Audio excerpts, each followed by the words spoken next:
नमस्कार, बिहार तक देख रहे हैं आप और आपके साथ मैं हूं आशीष अभिनव। लालू प्रसाद यादव दिल्ली पहुंच चुके हैं। उनके बेटे और नेता प्रतिपक्ष तेजस्वी यादव भी उनके साथ हैं। लालू प्रसाद यादव का बयान सामने आ गया है सीट शेयरिंग पर। लालू प्रसाद यादव ने कहा कि बातचीत जो है वो सीट शेयरिंग पर जारी है। देखिए, सीट शेयरिंग का फॉर्मूला सुलझा नहीं था। वैसे तो लालू प्रसाद यादव की एक मामले में पेशी है, लिहाजा वो दिल्ली पहुंचे हैं, लेकिन पेशी उनकी कल होने जा रही है। आज पहुंचने का मतलब राजनीतिक गलियारे में इस बात की चर्चा तेज है कि राहुल गांधी मल्लिकार्जुन खड़गे से लालू प्रसाद यादव की मुलाकात होगी, जहां पर यह तय किया जाएगा कि कौन सी पार्टियां कितनी सीटों पर चुनाव लड़ेगी।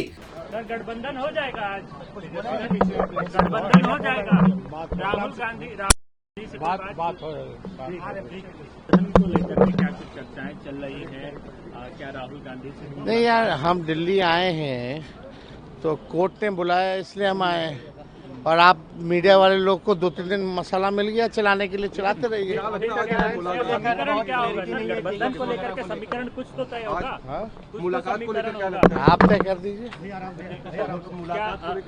असदुद्दीन ओवैसी, राहुल गांधी, मेरा मकसद है केवल अदालत ने बुलाया है, इस वजह से हम लोग आए। कांग्रेस पार्टी का जो दबाव है वो 55+ सीटों का है, 60 सीटों का है, जो अन्य उनके पार्टी के नेता बयान दे रहे हैं। लेकिन कांग्रेस पार्टी 52 से ज्यादा सीट देने के लिए उन्हें राजी है नहीं। ऐसे में लालू प्रसाद यादव आला कमान से बात करने के लिए सभी पार्टियों के बड़े नेता वहां पर मौजूद रहेंगे और बातचीत होगी। खासकर लालू प्रसाद यादव और राहुल गांधी, तेजस्वी यादव के बीच की बातचीत। और क्या उसके बाद सीट शेयरिंग का फॉर्मूला निकलेगा? क्या कांग्रेस पार्टी 52 सीटों पर मान जाएगी, 50 सीटों पर मान जाएगी? ये तमाम बातें ऐसी बातें हैं जिसका इंतजार सभी को है। और चूंकि बिहार में देखिए नॉमिनेशन की तारीख आ चुकी है पहले चरण के चुनाव के लिए, ऐसे में अभी सभी लोगों की दिलचस्पी इस बात को लेकर है कि सीट शेयरिंग का फॉर्मूला क्या होगा और उनके क्षेत्र से कैंडिडेट होंगे कौन। देखिए, ये भी तय नहीं है कि कौन सी पार्टियां कहां पर चुनाव लड़ेगी। सभी पार्टियों के अपने अपने दावे, इन सब के बीच कुछ सीटों पर क्लैशेस चल रहे हैं। यानी कि जो सीटें अभी आरजेडी के खाते में है वो कांग्रेस पार्टी वहां डिमांड कर रही है।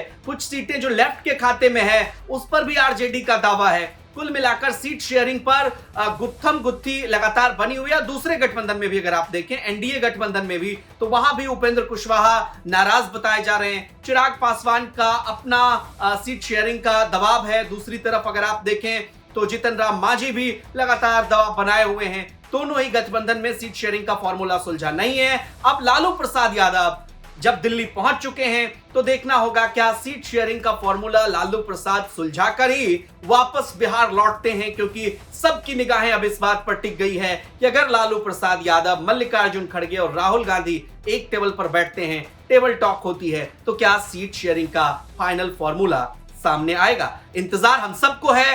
बने रहिए आप बिहार तक के साथ। सीट शेयरिंग और चुनाव से जुड़ी तमाम खबरों के लिए आप कहीं मत जाइए, सिर्फ और सिर्फ बिहार तक देखते रहिए। नमस्कार।